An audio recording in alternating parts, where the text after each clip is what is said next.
Okay. I don't know who needs to hear this. I don't know. I assume most of you aren't the ones that need to hear this, but then again, you need to hear this. The people pushing this and the people believing this are so hopelessly stupid that once you stop laughing, it's depressing.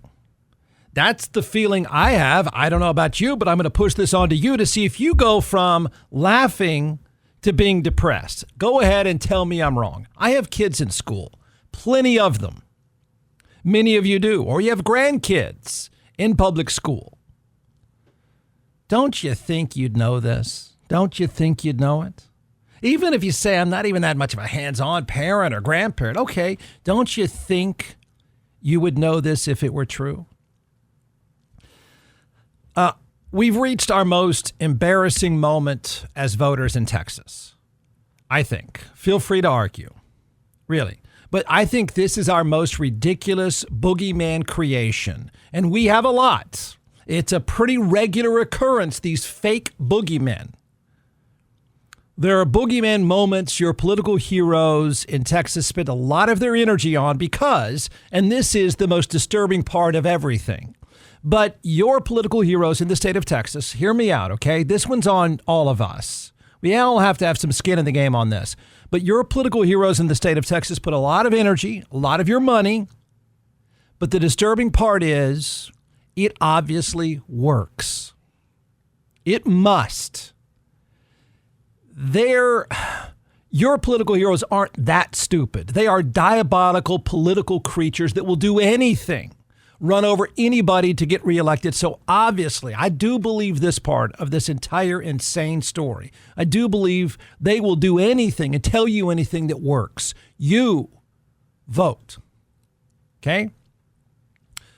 Example, for more than a year, your political heroes have spent your money and your time on legislating transgendered athletes in girls' sports. In the name of safety, we've been told countless times, your political heroes tell us our daughters have been saved by them.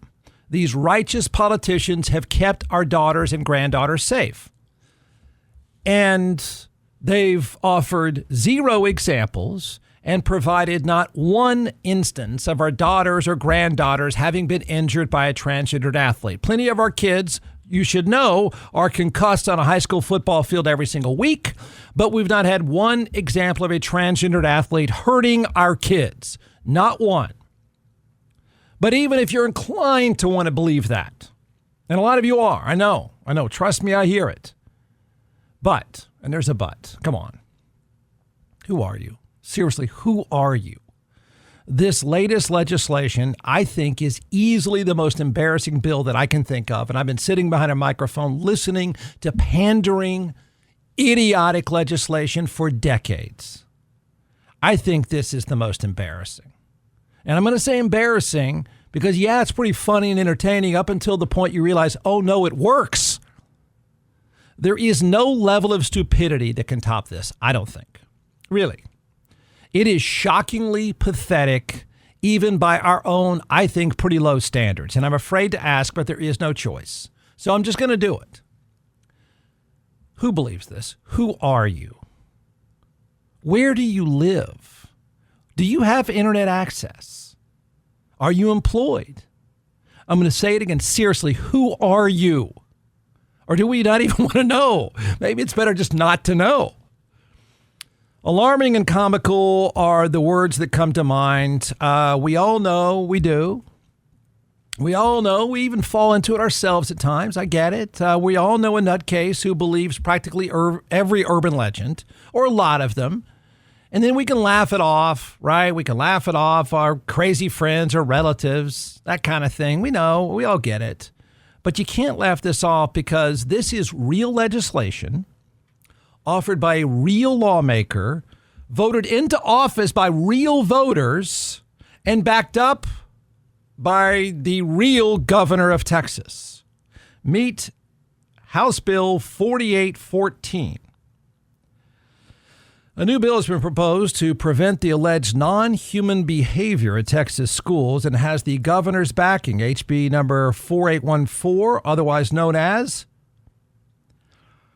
the Furries Act, was introduced officially into the Texas House of Representatives by Representative Stan Gerdez of District 17. He's from Smithville. The proposed piece of legislation aims to target students who exhibit any type of behavior or accessory displayed by a student in a school district other than behaviors or accessories typically displayed by a member of the Homo sapiens species.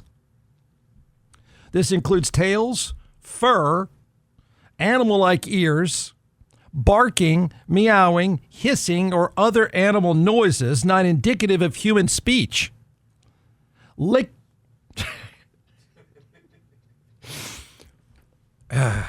Licking oneself for the sake of grooming. That's bullet point 4 in case you're following. It's real law, you morons. It's real law. Licking oneself for the sake of grooming. Using a litter box for the passing of stool, urine, or other human byproducts. If an educator, according to your law, your lawmakers, if an educator is found to support these tendencies in violation of the act, the Attorney General, speaking of licking and grooming, the Attorney General may fine the district up to $25,000. The act comes after Governor Greg Abbott, in a recent interview, raised concerns that, quote, kids go to school dressed up as cats with litter boxes in their classrooms. I know. The last part, I know you're not going to care. There have been no confirmed instances of educators, schools, or school districts permitting or providing litter boxes for students to use in the state of Texas or anywhere else in the country. There are also no confirmed instances of surgical means being implemented to give a student non-human features. Here goes Ron Burgundy with an NBC story. Oh, boy.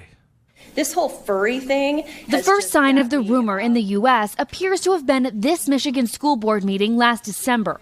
I heard that at least one of our schools in our town has in one of the unisex bathrooms, a litter box for the kids that identify as cats. Where it was discussed by a parent without proof, then shared on Facebook by a chairwoman of the Michigan Republican Party, referring to furries, a small group of people who are interested in and may dress up as animals with human-like features. The false story snaking its way across the country. They think they're a cat. A cat. They put tails on and they demand that they have a litter box in the school. Obviously, it's very disruptive to the learning process. Oh, God. And now, into Republican stump speeches. It's seemingly the latest battle by conservatives in the culture war over gender identity. At least 20 conservative candidates and elected officials made these claims this year about schools placing litter boxes on campus, according to an NBC News review of public statements. There are no litter boxes in schools. These conspiracies are insulting. Every school district named by those 20 politicians said these assertions are untrue. This is about stirring up more panic and more fear. Even the trolling and mocking of this was a way to get the word out there about this lie. The cat comments, often brought up in conjunction with school policies around transgender or non-binary students. Experts increasingly concerned about the impact. Well, why do only Republicans hear this stuff? I mean, I'm telling you, I check my kid's backpack all the time. I go to the school fairly often, meet with teachers. I mean, the teachers meet with you pretty often. Never once, I mean, any one of you ever once said, man, why is there a litter box over there? Why are only Republicans hearing this stuff? Why only Republicans in the state of Texas, the only elected officials to have heard of this? Not one single teacher, okay? Not one single teacher, principal, or superintendent has mentioned this. None. It's fake. You don't think any of us with kids, any of us that really care, you don't think any one of us would ever raise the issue if there was a litter box 4 kids in our kids' classroom. You don't think we'd ever mention it? We'd be silent. Really? Not a single photo. All right, I'm going here. You have to wrap it up by being somewhat serious because, this is a real law proposed by a real lawmaker, voted in by real voters, and somehow, some way backed up by the real governor of Texas. If you are so hopelessly dumb to believe this, I'm sorry. Hate to be too judgmental, but I don't think this is over the top. If you are so hopelessly stupid and out of touch, you are unfit to vote and you are unfit for certain to be a parent. I'm not sure how you could function in this world at all if you're this dumb. You aren't just stupid and clueless. You are dangerously stupid and clueless. You are amazingly and dangerously lazy and stupid and clueless. And because I say lazy, because the people that push this and the morons that believe this won't, okay, I'll say it again, won't even take 7 seconds to look it up. I'm not even sure it takes 7 seconds. Because you know what, if you just didn't choose to be so stupid and lazy, in 7 seconds, you know what you would find? The first thing that would pop up is a entry that calls the story a hoax, an urban legend. It's fake, morons. Got it? I don't even know how to address what I hear, but what? It's a Wikipedia page on the litter box in the classroom hoax. And that's where we are. I get screaming safety. No, I don't. Forget that. I get some of the screaming safety. But this, come on. This is the dumbest of dumb. The most clueless of anything I've heard. And this has come up, and usually you hear pockets around the country. Just assume it's some moron politician that had a story on Facebook passed along by their moron uncle, but it made it here for legislation.